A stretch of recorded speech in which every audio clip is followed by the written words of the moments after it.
What I love about Aleph with Beth is that it is in the public domain, which means that I can use the footage without its being copyright struck. And so I can use the material for my own counter-apologetics. Whenever one sees the scroll symbol on the bottom right hand side of the screen, then this means that we are actually reading from the Hebrew Old Testament itself. The scroll symbol at the bottom says Shephatim 13:2. Shephatim in Hebrew means judges. So what we are reading here on screen is the original Hebrew of Judges 13:2 from the Biblia Hebraica Stuttgartensia. The BHS is the academic version of the Hebrew Bible produced by the German Bible Society. So what we have here is Wa'ish To Ngakara Walo Yalava. And what this says is, and his wife, or as Jennifer Bird would put it, his woman, because essentially men own their wives/women in the Old Testament. Nakara in Hebrew means was barren, and this is something that some Bible scholars have pointed out. Men are never infertile in the Hebrew Bible. It is only the women who are infertile in the Hebrew Bible. I think think about Elizabeth, she's a woman, she's infertile. Sarah, she's a woman. Abraham's wife, she's infertile because she's 90 years old, but apparently Abraham can still impregnate children at the age of 90. Elizabeth, Mary's cousin, is infertile in the Hebrew Bible until an angel appears to her. Hannah in the book of Samuel is infertile, but eventually she gives birth to Samuel. And it's just an interesting phenomenon. There is, in medicine, there is male infertility and there is female infertility. However, in the Bible, only female infertility seems to occur, and this speaks to the misogyny of the biblical text. If a couple cannot reproduce, then it is the woman's fault. It is a flaw within the anatomy of the woman. It isn't a flaw in the anatomy of the great patriarchs. And we can see why this might have occurred.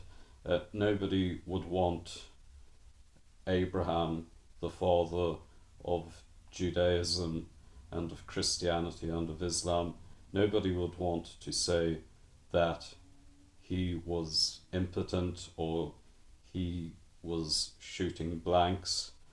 No, the patriarchs had to be virile, potent men. And so whenever they are telling these fairy tales of miraculous conceptions, it is the woman who is infertile, and it's Ishto. Here we see what Ishto, it's his woman, so it's his property essentially that has malfunctioned. And so if someone's property malfunctions, then this isn't really the fault of the owner. When a person's car breaks down, this doesn't really say anything about the owner of the car. And the word for owner in Hebrew is bangal.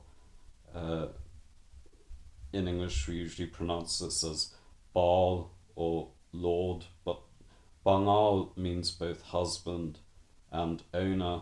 And I think it's in one of the Petrine epistles, Saint Peter praises Sarah for calling Abraham bangal. So Saint Peter praises Sarah for acknowledging that Abraham was her owner, and in the Greek word he uses here is kurios, and kurios essentially means owner, or it can even mean slave owner. We translate it as lord, but these old-fashioned words from medieval feudalism, they don't really mean an awful lot today. What is a lord?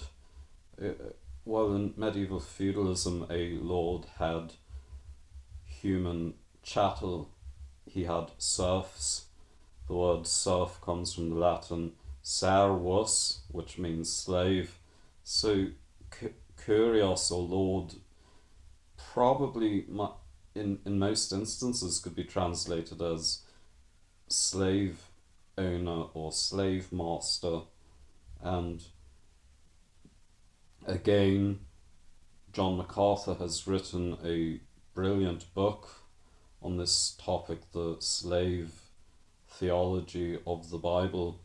One of the prophets in the Hebrew Bible is Obadiah, Ngeved Yehovah, or Ngeved Yah in Hebrew means slave of Yahweh.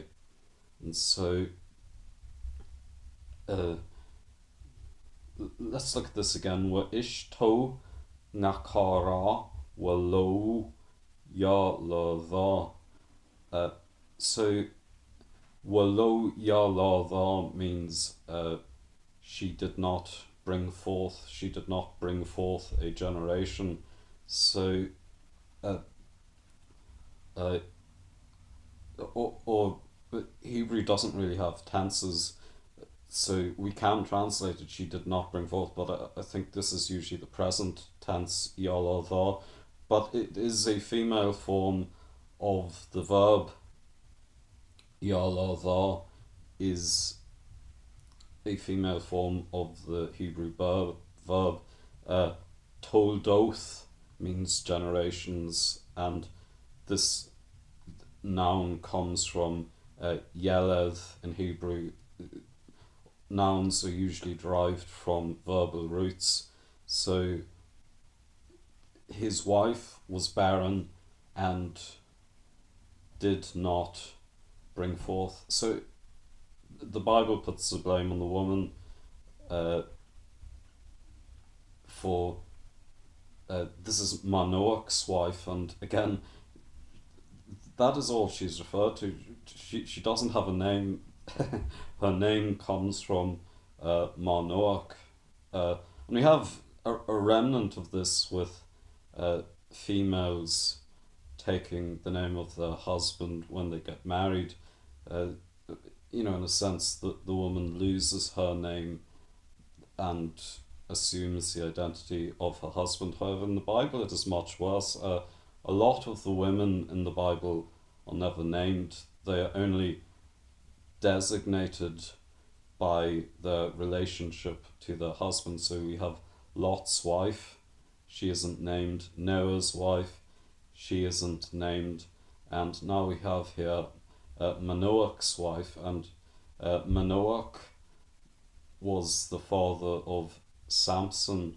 So it's just another woman who is not named. But again, would you name your ox? Would you name your donkey? Of course she had a name, but it's not important to the